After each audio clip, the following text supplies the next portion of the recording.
Houston, Dr. Anupam Ray.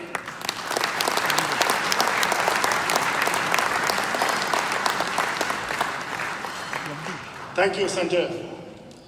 Good evening, everybody.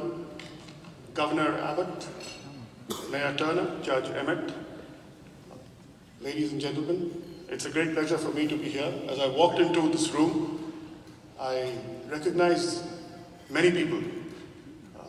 And you know, in a diplomat's life, when you recognize most people in a room, it's time for you to leave. So even if I do leave now, I will have the satisfaction of having seen dramatic change for the better in relations between India and the United States, between India and Texas. In every possible way, this is a very happening time for India and the United States, India and the Texas. We are well on our way to establishing the defining partnership of the 21st century. I read somewhere and I hear that we live in a divided world, but I'm glad that today we are able to, I'm a civil servant and I always choose a middle ground, the path of least resistance or whatever you call it. I'm glad that irrespective of what happens outside, at least today we are here in the company of Governor Abbott, Mayor Turner, Judge Emmett. India brings everybody together in Houston to talk about what's good for us as countries, what's good for business, and what's good in helping us to improve. This is a good time to be an Indian diplomat. Jagdeep talked about some of the things that we are doing. We are today, in addition to bringing Republicans and Democrats together, we are also bringing Walmart and Amazon together. India is the fastest growing market for both Walmart and Amazon. We are the fastest growing market for Uber. We are the fastest growing market for Facebook. We are the fastest growing market for Netflix. We are the fastest growing commercial and passenger auto market in the world. We are the fastest growing market for commercial airplanes in the world. Of the $1 trillion worth of oil and gas that we buy in the world, India buys $100 billion worth of that, and I think it's the fastest growing market in that too. In everything that we are working on now, we are working to put India on a new trajectory. And we hope to share the benefits of that new trajectory with the United States and with Texas. I would like here to, it's a particular privilege for me here to share this evening with the Indian American community. The Indian American community in Texas that is gathered here today is one of the strongest bonds that connect the world's largest democracy to the oldest democracy, the largest economy to the fastest growing economy, a great power to an emerging power, and the only two countries in the world whose constitutions begin with the word, "We the people."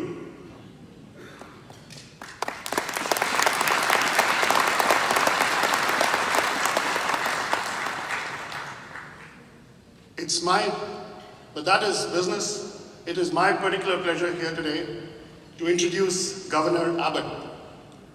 When I was young, I heard that the United States was a land where one might be what one chooses to be. And after having been assigned to Texas 2 years ago, I realized that if there is one place in the world where one can be everything that one decides to be, it is here. I have read Governor Abbott's book. I've read every page of it. It's a very moving book about a very remarkable man and on an extraordinary journey. I have had many occasions to meet him,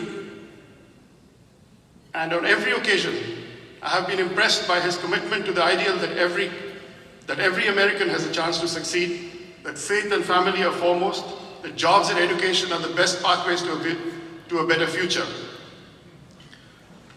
I believe I will not be divulging a state secret if I tell you that on his recent trip to India,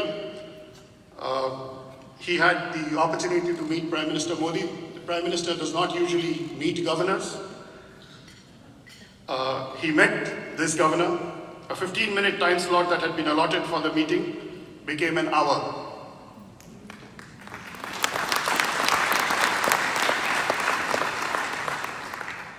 To me, Governor Abbott is the quintessential American. He describes that in his book, ruggedly individual, self-sufficient, and optimistic. He's a man who has risen above his own suffering and spends his life in serving the public. It is my great privilege and honor to introduce the Honorable Greg Abbott, Governor of Texas and friend of India, to this audience today. Governor, you represent the best of America and the best of Texas. Thank you.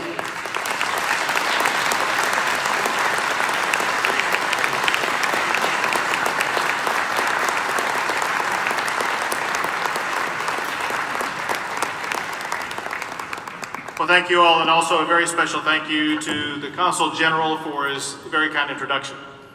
The Consul General is more than just a Consul General to me.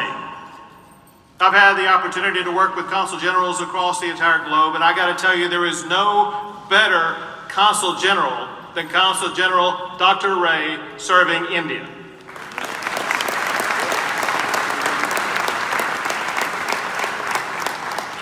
I consider him to be a friend of mine.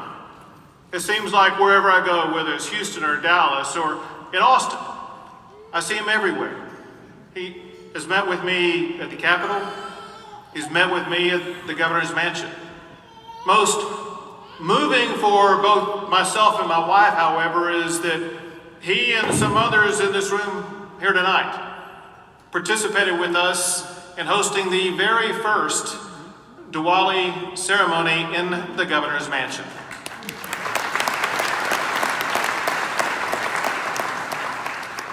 I also appreciate his guidance.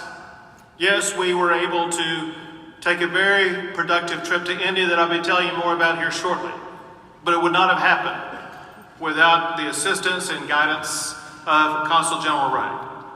But most importantly, perhaps for all of us here, and even for those who are not here tonight, are the lengths to which Consul General Ray has gone to strengthen the relationships between individuals and businesses here in Texas, as well as those in India.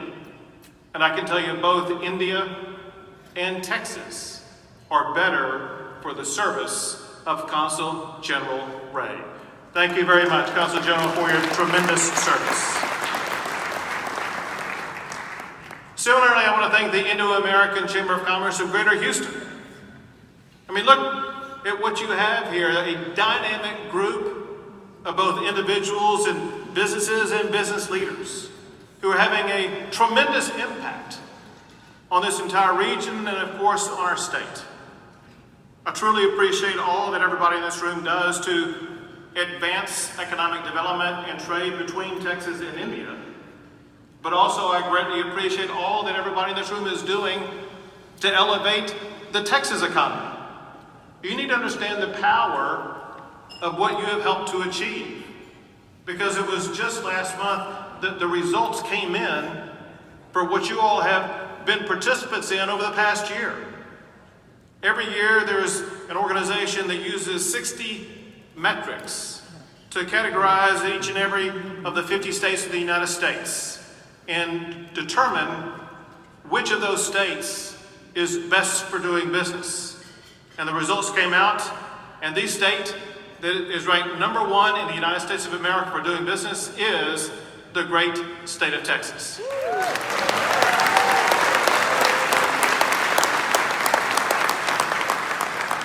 In addition to that, there is an award handed out to governors called the Governor's Cup. It is about this tall, it's big and silver, and it's awkwardly named because it goes to governors, but the reality is the people who earn that cup are people like those of you in the room tonight. Because the Governor Cup goes to the state that ranks number 1 for the most new and expanded corporate facilities. That's a fancy phrase for the state being ranked number 1 in economic development. But what chambers of commerce do, among other things, is economic development. And I'm proud to tell you, not only did Texas win the Governor's Cup this year for being ranked number 1 in economic development, You have helped Texas win that Governor's Cup each and every of my 4 years of service as your governor. Texas has been ranked number 1. But let's remove the awards from the process and look at the real tangible consequences. Because what led to these awards is what is happening in the business sector across Houston, Harris County, and across the entire United States. And by the way, speaking of Houston and Harris County, it must be emphasized that one thing that has led to a dramatic turnaround in the economy in this region is the leadership of your county judge, Ed Emmett, and your mayor, Sylvester Turner, in getting the Texas economy back going again and the Houston economy back going again in the aftermath of Hurricane Harvey.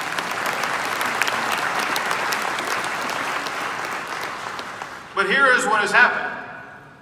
Over this past year, the Texas unemployment rate hit the lowest ever.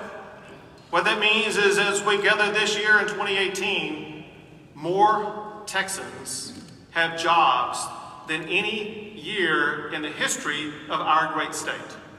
If you were to look at all the different statistics of what Texas has become, if you look at it this way, every single one of you provide a good or service in one form or another. All the goods and services that are created by every single person in this room are aggregated together. And believe it or not, if you add all that together for the gross domestic product of Texas, it exceeds $1.7 trillion a year. If Texas were its own country, if you compared our economy to other countries in the world, the Texas economy would be the 10th largest among countries in the entire world. That is what you all are a part of.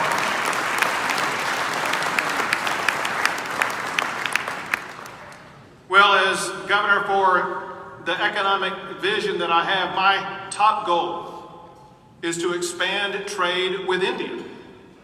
And what Counsel General Ray was just talking about moments ago is exactly why I'm focusing so much on trade with India.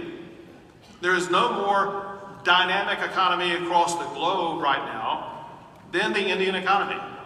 It is the fastest growing global economy, and it was emphasized multiple times on my trip to India. The Indian population is the second largest population in the world. However, it was told to me many times that there is the anticipation that in the coming years, India may have the largest population in the globe. So if you combine the enormous population with the dynamic growth that you're seeing in India, it makes tremendous sense for Texas to be economically reaching out and connecting with India, knowing the tremendous benefit of Texas and India aligning economically. The great democracy of the United States working in collaboration with another great democracy in India is not just good economically for each of the two countries, it is tremendously beneficial to the entire globe for two great countries like that to be working in collaboration. So that is why I took that economic development trip to India this past March. Now the trip began, it was a multi-city effort. It began on the west coast in Mumbai. We were in Mumbai for several days, and we went to Bangalore for several days, and then went to New Delhi for several days, and ending our trip in Agra. In Mumbai, I had the opportunity to meet with some of the most powerful business executives in the entire world. The person you see on the screen right there is the chairman of the Mahindra Group, Anand Mahindra.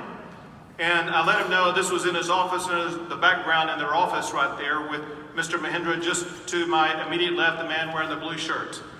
And I thank them for having their North American headquarters in Houston, Texas. And I also thanked him for what Mahindra did to help in the aftermath of Hurricane Harvey. They, like so many other businesses, they donated $1.5 million to help people in the Houston area recover from Hurricane Harvey. Well, after that, I went to visit the largest steel manufacturer in India. The name is JSW Steel, which stands for Jindal Steelworks. And I met with their chairman, Sujan Jindal. And we got to understand more about what they do, but more importantly, after the meeting with Jindal Steelworks and JSW, we were able to make an announcement. The announcement was that JSW Steel is going to spend $500 million to expand a steel manufacturing facility in Baytown, Texas, hire 500 Texans, and provide the steel that is needed for oil and gas manufacturing and production in West Texas. They're helping the Texas economy grow. There's a picture right there of when we made that announcement. So my gratitude to Jindal Steelworks for expanding in the great state of Texas. Then after that, I got to thinking, I've had the opportunity to speak to the Rotary Club in Houston, Texas. Why not speak to the Rotary Club in Mumbai? There's a picture of me at the Rotary Club in Mumbai. And it was a terrific opportunity for me to connect culturally with these individuals. Not the big business leaders, but the people who represent and work with the average citizens of Mumbai. And they were equally fascinated to learn about how things were going in Texas. But here's my wife, the First Lady, receiving a gift from the leaders of the Rotary Club in Mumbai, and it was a tremendous connection. Well, we left there, much to our regrets, but also much to our excitement, to go to Bangalore. In Bangalore, my first stop was at Wipro. And I appreciate Wipro. If you look at the picture right now, what I had the opportunity to do at Wipro, they are leaders in advanced technology. There I am driving, if you want to call it driving, riding in an autonomous vehicle, a self-driving vehicle. I was able to begin starting it on an iPad, and then it went on its own. That is the future that is coming, and it's a future that is being developed in part here in Texas, and we thank Wipro for, when I was there, announcing the creation of the Texas Technology Center in Plano, Texas, hiring hundreds of new employees, expanding what they're doing in cyberspace as well as other advanced technologies, and they're being recognized here tonight because they have an office in Houston. Thank you to Wipro for all that you are doing. Miss there, it actually came on first, but I had the opportunity still at Wipro, keep that screen up there right there, but at Wipro, the first picture that showed up, I had the opportunity to play tic-tac-toe with a robot. The robot went first, and what you saw in the screen that passed rapidly, the robot moved its piece to a place on the board. Then I moved a piece to the place I chose on the board. Then the robot picked up a piece, moved his hand over the board, and locked up frozen after that, indecisive about where to move next, thinking maybe that I stumped a robot. It'll definitely be the last time that ever happens. But this is a photo of the incredible campus of Emphasis in Bangalore. Emphasis, the campus is like a college campus, but it's an area where people go in to work every day on the advancement of technology in all different kinds of ways. And here I am with some of their leaders, and what they do is something very unique. It may be hard to see, but they're doing something that I actually want to borrow and use myself as a very interesting way of honoring visitors. They have an entire part of their campus where every time a dignitary comes to visit, they plant a tree in honor of that person. So I have a tree with my name on it on the campus of Emphasis in Bangalore, India, with it noted right there.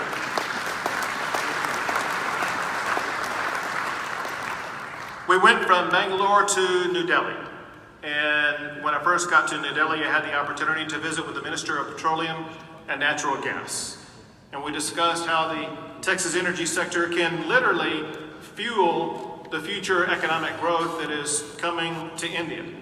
And very ironically, it was during my time in India when India received its very first shipment of LNG that was shipped from Sabine Pass that had in it natural gas from the state of Texas. It was the first shipment of a 20-year contract of natural gas coming from the United States going to India. There we are with the energy minister right there.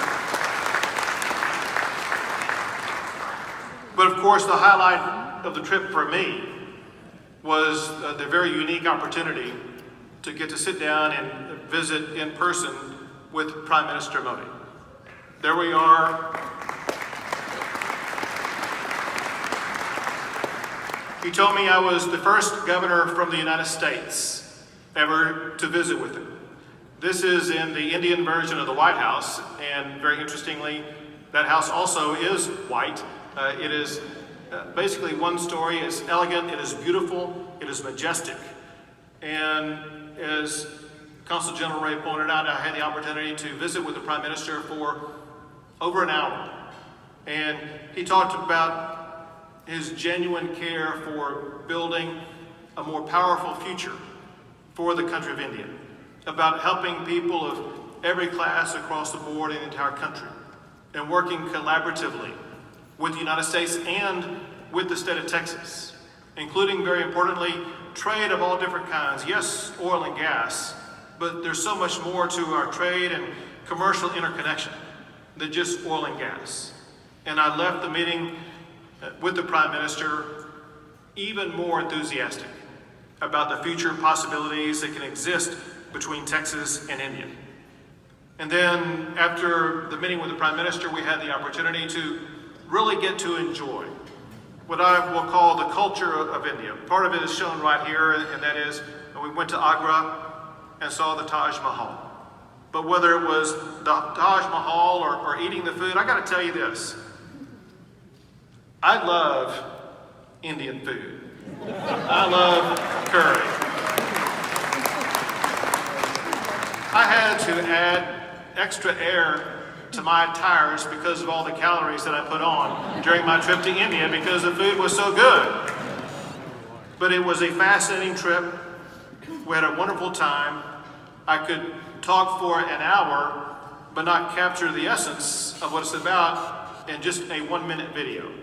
I don't know if y'all have the, here's the video, if you could just watch this real quick.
I'm grateful for the opportunity to have visited India.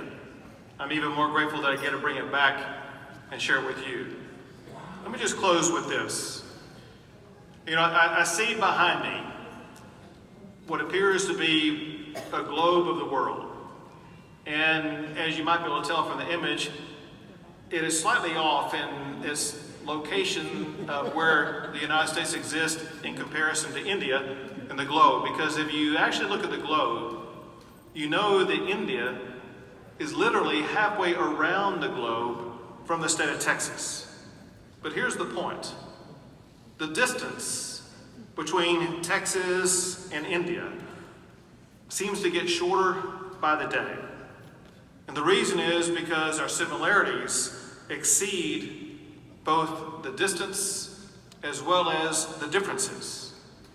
We share common values, entrepreneurship, economic and educational advancement, value for hard work, and the importance of families. It is those values that make Texas, India, and the Indo-American community such natural partners. And I know that working together, we will continue to expand our two economies.